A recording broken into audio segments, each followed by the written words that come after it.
дар ҳамин ҷо сарвари давлати тоҷикистон ва амири давлати кувайт бо ҳайатҳои расмии дуҷониб шинос шуданд. шиносҳои бо ҳайатҳои расмии ҳарду кишвар анҷомбахши маросими истиқболи расмии президенти ҷумҳурии тоҷикистон муҳтарам эмомалӣ раҳмон гардид. 3 ноябр дар қасри девони амир мулоқоту музокироти сатҳи олии тоҷикистону кувайт дар вохӯрии хосаи сарони давлатҳо оғоз шуда бо иштироки ҳайатҳои расмии ду кишвар идома ёфт. роҳбари давлати мо муҳтарам эмомалӣ раҳмон нахуст барои даъват ҷиҳати анҷом додани сафари расмӣ, иштирок дар конфронси сатҳи баланд ва барои истиқболи бародаронаву меҳмоннавозии самимӣ ба амири давлати кувайт шайх мишъал ал-аҳмад ал-ҷобир аз Сабоҳ арзи сипос намуданд.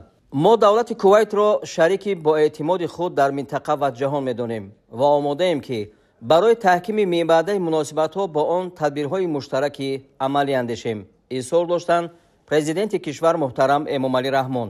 ҷонибҳо аз сатҳу муҳтавои имрӯзаи муносибатҳои ду кишвар изҳори қаноатмандӣ намуданд. земни суҳбат таваҷҷӯҳи зиёд ба тавсияи ҳамкории иқтисодию тиҷоратӣ ва сармоягузорӣ зоҳир гардид. дар ин робита бештар фаъол намудани комиссияи муштараки миёнаи ҳукуматӣ, таъсис додани шӯрои соҳибкорони ду кишвар ва фонди муштараки сармоягузорӣ зарур шумурда шуд. баргузории анҷуманҳои соҳибкорон ва намоишгоҳҳои молу маҳсулот низ ба нафъи ду кишвар дониста шуд. ба давлати кувайт барои саҳмгузории фонди кувайтӣ оид ба рушд дар маблағгузории лоиҳаҳои муҳими тоҷикистон дар самтҳои роҳсозӣ, энергетика ва обрасонӣ изҳори сипос карда шуд. ҷалби сармояи кувайтӣ ба татбиқи лоиҳаҳои муштарак дар соҳаҳои саноати сабук, хӯрокворӣ, металлургия, кишоварзӣ ва дорусозӣ аз мавзӯоти дигари суҳбат буд.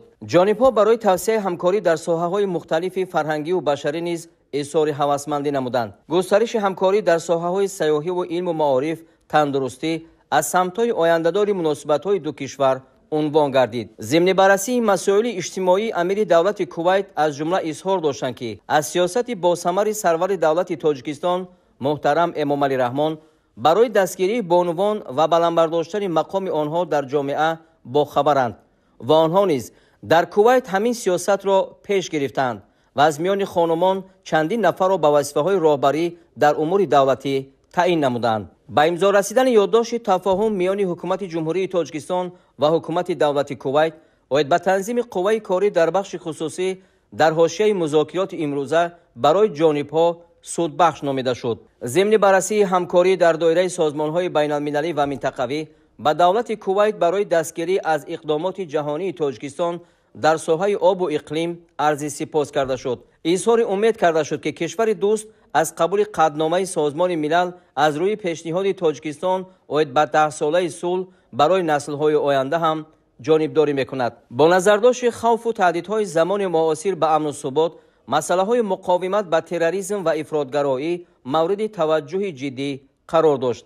дар интиҳои мулоқоту музокироти сатҳи олӣ президенти кишвар муҳтарам эмомалӣ раҳмон аз амири давлати кувайт даъват намуданд ки дар вақти барояшон муносиб ба тоҷикистон бо сафари расмӣ ташриф биёранд.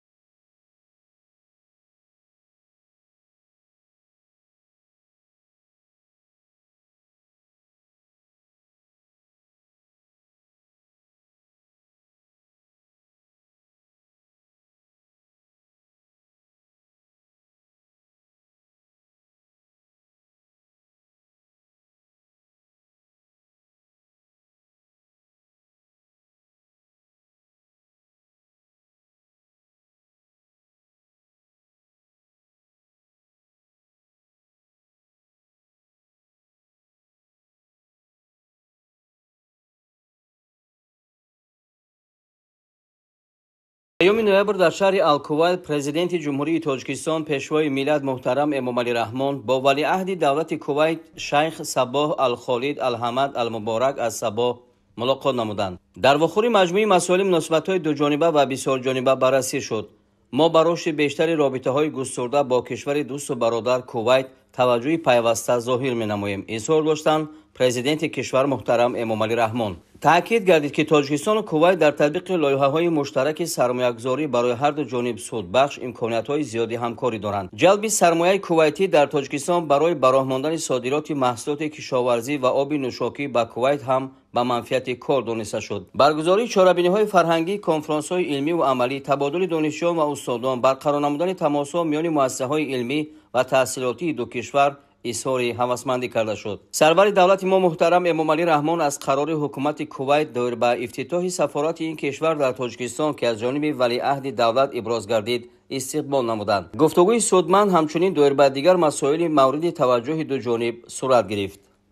пас аз анҷоми мулоқоту музокироти сатҳи олӣ дар ҳузури президенти ҷумҳурии тоҷикистон муҳтарам эмомалӣ раҳмон ва валиаҳди давлати кувайт шайх Сабоҳ Ал-Холид Ал-Ҳамад Ал-Муборак аз-Сабоҳ маросими имзои санадҳои нави ҳамкорӣ баргузор шуд. барои таҳкиму тавсияи муносибатҳои ҳамкорӣ дар маҷмӯъ 9 санади нави ҳамкорӣ ба имзо расид. аз ҷумла 5 санади он дар ҳузури сарони давлатҳо ва 4 тои дигар дар ҳошияи сафари расмии президенти ҷумҳурии тоҷикистон ба давлати кувайт. ёддошти тафоҳум миёни ҳукумати ҷумҳурии тоҷикистон ва ҳукумати давлати кувайт оид ба танзими қувваи корӣ дар бахши хусусӣ. ёддошти тафоҳуми ҳамкорӣ миёни вазорати корҳои хориҷии ҷумҳурии тоҷикистон ва академияи дипломатии вазорати корҳои хориҷии давлати кувайт. ёддошти тафоҳум миёни ҳукумати ҷумҳурии тоҷикистон ва ҳукумати давлати кувайт оид ба ҳамкории тиҷоратӣ. ёддошти тафоҳум миёни ҳукумати ҷумҳурии тоҷикистон ва ҳукумати давлати кувайт оид ба ҳамкорӣ дар соҳаи саноат. протокол дар бораи ворид намудани тағйиру иловаҳо ба созишнома миёни ҳукумати ҷумҳурии тоҷикистон ва давлати кувайт оид ба канорагирӣ аз андозбандии ду карата ва пешгирии саркашӣ аз супоридани андозҳо аз даромад ва сармоя.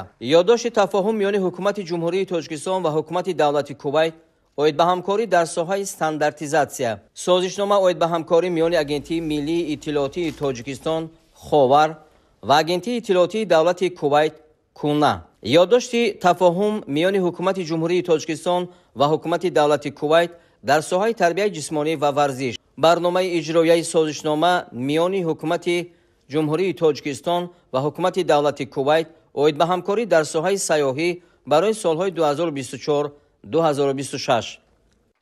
3 ноябр дар шаҳри Ал-Кувайт президенти ҷумҳурии тоҷикистон пешвои миллат муҳтарам эмомалӣ раҳмон бо муовини якуми сарвазир, вазири мудофиа ва вазири корҳои дохилии давлати кувайт шайх Фаҳд Юсуф Сауд аз-Сабоҳ мулоқот намуданд. дар вохӯри масоили таҳкиму тавсияи муносибатҳои дӯстӣ ва ҳамкории судманди ду кишвар баррасӣ гардид.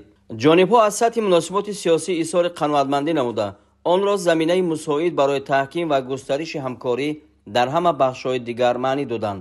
иштироки доираҳои молиявӣ ва сармоягузории кувайт дар татбиқи лоиҳаҳо дар бахшҳои воқеии иқтисоди мо аз ҷумла саноати сабук, коркарди маъдан ва маҳсулоти кишоварзӣ самти ояндадори ҳамкории ду кишвар номида шуд. ҳарду ҷониб алоқаманди ба роҳ мондани робитаҳо дар соҳаи муҳоҷирати меҳнатӣ шуда, имзои ёддошти тафоҳум оид ба танзими қувваи корӣ дар бахши хусусиро санади муҳими ҳамкорӣ дар ин соҳа маънӣ доданд. баргузории конферанси байналмилалии марҳилаи кувайтӣ раванди душанбе оид ба мубориза бо терроризм иқдоми муҳим дар самти таъмини амну субот арзёбӣ гардид. дар мубориза бо терроризму ифротгароӣ ва дигар хатарҳои ҷаҳони муосир ҳамчунин тақвияти ҳамкории дуҷонибаи тоҷикистону кувайт зарур шумурда шуд. 3 ноябр дар шаҳри Ал-Кувайт президенти ҷумҳурии тоҷикистон пешвои миллат муҳтарам эмомалӣ раҳмон бо вазири корҳои хориҷии давлати кувайт Абдуллоҳ Али Абдуллоҳ Солеҳ Ал-Яҳьё мулоқот намуданд. дар вохӯри ҳолати кунунӣ ва дурнамои муносибатҳои гуногунҷанбаи ду кишвар баррасӣ шуд. ба саҳми фонди кувайтии рушд дар татбиқи лоиҳаҳои давлатии сармоягузории тоҷикистон баҳои баланд дода шуд. таъкид гардид ки ҳамкории ду кишвар дар соҳаҳои фарҳанг ва илму маориф тавсия меёбад. зимни муҳокимаи масоили байналмилалӣ ва минтақавӣ аз ҳамкории судманди тоҷикистону кувайт дар доираи созмони милали муттаҳид, созмони ҳамкории исломӣ, муколамаи ҳамкории осиё ва ғайра изҳори қаноатмандӣ карда шуд. таъкид гардид ки кишварҳо оид ба аксари масъалаҳои рӯзномаи байналмилалӣ ва минтақавӣ мавқеъҳои наздик ва ё ҳамсон доранд. ҳарду ҷониб ба татбиқи босамари tashabbusҳои байналмилалии тоҷикистон дар масъалаҳои обу иқлим изҳори алоқамандӣ карданд. сарвари давлати мо ба tashabbuси тоҷикистон ки дар иҷлосияи 79-уми маҷмаи умумии созмони милали муттаҳид доир ба қабули қадномаи махсуси созмони милали муттаҳид оид ба اعلان 10 ساله تحکیم صلح برای نسل‌های آینده پیشنهاد گردید توجه خاصه ظاهر نمودند. گفتگوی سودمند همچنین اوید به دیگر مسائل مبرم مورد توجه دو جانب صورت گرفت.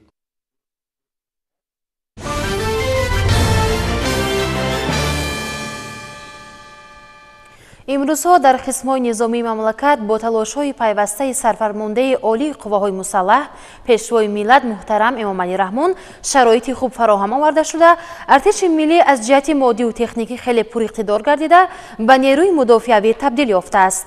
дар сафи артиши миллии кишвар ҷавонони ҷасуру далери ватан бо ҳисси баланди ватандорию хештаншиносӣ хизмат менамоянд. бо мақсади боздид аз шароити буду боши навазкарон дар сафи қувваҳои мусаллаҳи ҷумҳурӣ гурӯҳи калони волидани сарбозон ба қисмҳои ҳарбӣ ташриф оварданд. бо мақсади шиносоӣ бо вазъи хизмат ва будубоши сарбозон дар қисмҳои ҳарбӣ гурӯҳи корӣ аз ҷамоати деҳоти дурбати шаҳри ҳисор ба айодати сарбозони қисми ҳарбӣ қушунҳои сарҳадии кумитаи давлатии амнияти миллии ҷумҳурии тоҷикистон дар шаҳри ҳисор рафта ба онҳо ҳамчунин маводи хӯрока расонида шуд. дар рафти айодат гурӯҳи кориро намояндагони мақомоти иҷроияи ҳокимияти давлатии шаҳр, кумитаи иҷроияи ҳизби халқии демократии тоҷикистон дар шаҳри ҳисор, донишҷӯёни литсеи касбии техникии шаҳр ва хонандагони муассисаҳои таҳсилоти миёнаи умумии ҳудуди ҷамоати деҳоти дурбат ҳамроҳӣ намуданд. масъулин бо сарбозону афсарон вохӯрӣ намуда иброз доштанд, ки дар сафи қувваҳои мусаллаҳи ҷумҳурии тоҷикистон имрӯзҳо ҷавонмардони қавиирода ва ҷасуру шуҷоъ хизмати ватанро адо намуда истоданд. таъкид шуд, ки тибқи моддаи 43 Конститутсия ҳифзи ватан, ҳимояи манфиати давлат, таҳкими истиқлолият, амният ва иқтидори мудофиавии он вазифаи муқаддаси шаҳрванд аст. сокинони ватандӯсти ҷамоати деҳоти дурбат тасмим гирифтанд, ки як қатор ҷавонони муассисаҳои таҳсилоти миёнаи умумиро ба қисмҳои ҳарбӣ дар шаҳри ҳисор буда бахшида ба қабули 30-мин солгарди Конститутсияи ҷумҳурии тоҷикистон айодат биёянд ва имрӯз як қатор ҷавононро роҳбарони муассиса роҳбаладӣ карда дар ҳамкорӣ бо ҳизби халқии демократии тоҷикистон дар шаҳри ҳисор ва бахши кор бо ҷавонон ва варзиши мақомоти иҷроияи ҳокимияти давлатии шаҳри ҳисор ба қисмҳои ҳарбӣ дар шаҳри ҳисор буда айодат карда шуд ва мақсад аз омадану айодати ҷавонон ин ҳам бошад дар ниҳоди насли ҷавон бедор намудани ҳисси ватандӯстиву меҳанпарастӣ аст. ва имрӯз мо модарон, мо бонувон хурсанд ва сарфароз аз он ҳастем, ки ҷавонони содиқу созандаву тавоно бо хоҳиши худ ба хизмати ҳарбӣ сафарбар гардида истоданд ва сулҳу суботи тоҷикистони моро, ваҳдати биҳиштосоямонро, истиқлолияти азизамонро аз тири нохалафи душман эмин нигоҳ медоранд ва пайваста дар нигоҳубини сулҳу амониву тинҷии мо ҳастанд. сипас ҳайати гурӯҳи корӣ ва донишҷӯёну хонандагон дар қисми ҳарбии мазкур бо шароити хизмат ва истироҳату фароғати сарбозон дидан намуданд. чун дигар ҷузу томҳои артиши мамлакат шароит дар ин қисми низомӣ низ ба талаботи замони муосир ҷавобгӯ гардонида шудааст. чунин чорабиниҳо бошад дар баланд бардоштани ҳисси ватандӯстии ҷавонону наврасон мусоидати фаъол хоҳад кард.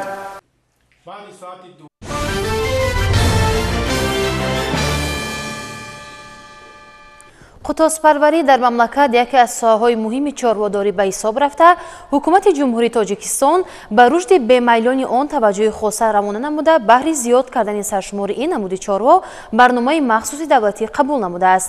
дар ноҳияи Масҷои вилояти Суғд ҳам ба рушди ин бахши чорводорӣ таваҷҷӯҳи махсус зоҳир карда мешавад. тафсилот дар ин бора.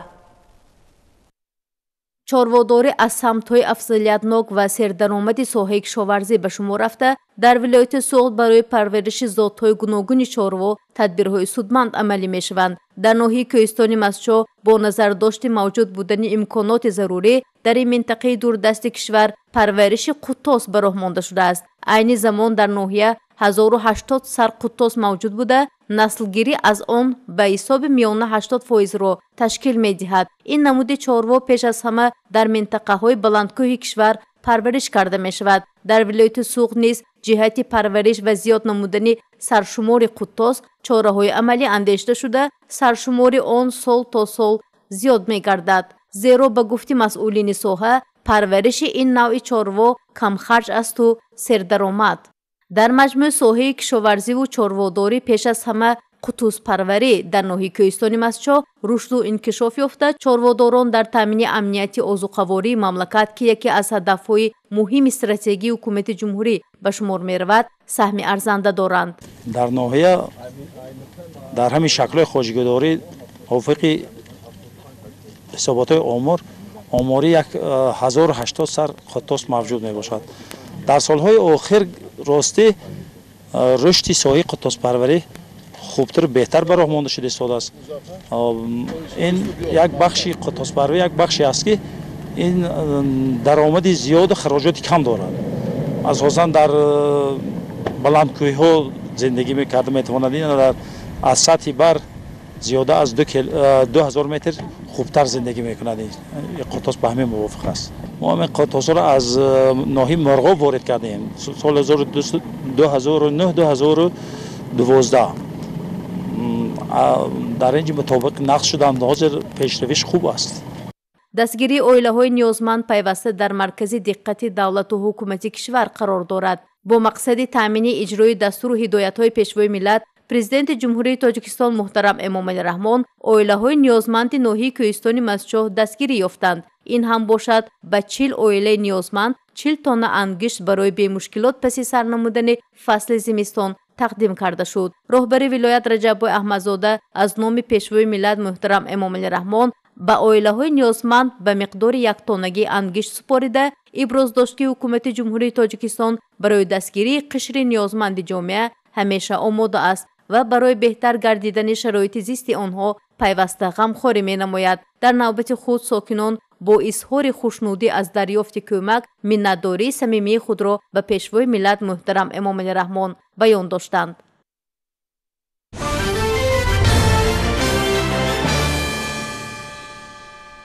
سه نفر خوانندگان مؤسسه‌های تحصیلات همگانی نوحه‌ای به نام میر سعید علی حمدانی از آزمون جمهوریوی علم فروغ معرفت با اشغال جایهای دوم و سوم به نوحه برگشتند. کارمندان مقامات اجرایی حاکمیت دولتی، شعبه معارف و والدین آنها را در سطح بلند پیشواز گرفتند. این جوانان خوش‌طالع دوران صاحب استقلالی غالبان آزمون‌های جمهوریوی میباشند و امروز آنها را با آموزگارانشان در ناحیه به نام میر سعید علی حمدانی گرم و صمیمی استقبال گرفتند.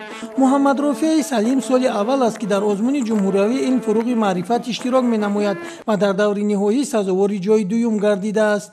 من در دور چهارم آزمون جمهوریوی علم فروغ معرفت اشتراک کرده سزاوار جای دوم شدم. من در نمینه فیزیک و استرونومی اشتراک کردم و آزمون خیلی شفاف گذشت. من از این خیلی شده هستم میانه‌داری خود را به پیشوای معظم ملت محترم امامعلی رحمان میرسانم که به ما چنین آزمون‌ها پیشنهاد کرده است. دوام 2 سال آخر موفقیت خوانندگان ناحیه حمدانی نظر رسند و این همه از زحمت‌های آموزگاران به دست آمدند. میرمد بازارов 56 سال باز خوانندگان را از فن‌های فیزیک و متماتیک درس می‌دهد و در این دوره شاگردان زیادی را تربیت و صاحب علم کرده است. امسال باشد شاگردان را به آزمون جمهوریوی علم فروغ معرفت آماده نمود و آنها در این آزمون موفق شدند. این سال برای آزمون جمهوریوی علم فروغ معرفت 2 شاگرد تیار کرده بودم. در آزمون جمهوریوی از این 2 شاگرد یکیش اشتراک کرد و سزاوار جای دوم گردید. در آینده با مقصد دارم که همین اقدام پیش گرفته پیشوای ملت باز هم دستگیری کنیم. از صنف‌های 5 از صنف‌های 8 با تیار کرده ایستادم و در آینده امید دارم که همه شاگردان به جایهای نمایان سزاوار می‌گردد و شرف هم مکتب و هم ناحیه را در سطح جمهوری بلند می‌برد. در باغ فرهنگی فراغتی ناحیه دستاوردهای آموزگاران و خوانندگان به معرض تماشا گذاشته شد. بعد دیدن نمایشگاه در تالار فیلارمونیای خلقی به نام آدینه هاشم همایش دایر گردید که در آن معاون رئیس ناحیه برآمد کرده به آموزگاران، والدین غالبان آزمون‌ها و کارمندان ساحه معارف برای دستاورد نوبتی از نام مقامات اجرایی حاکمیت دولتی اظهار منتداری نمود. شیرین جان سفرزاده سیف‌الدین اسماعیلوف از ناحیه حمدانی برای برنامه نوید.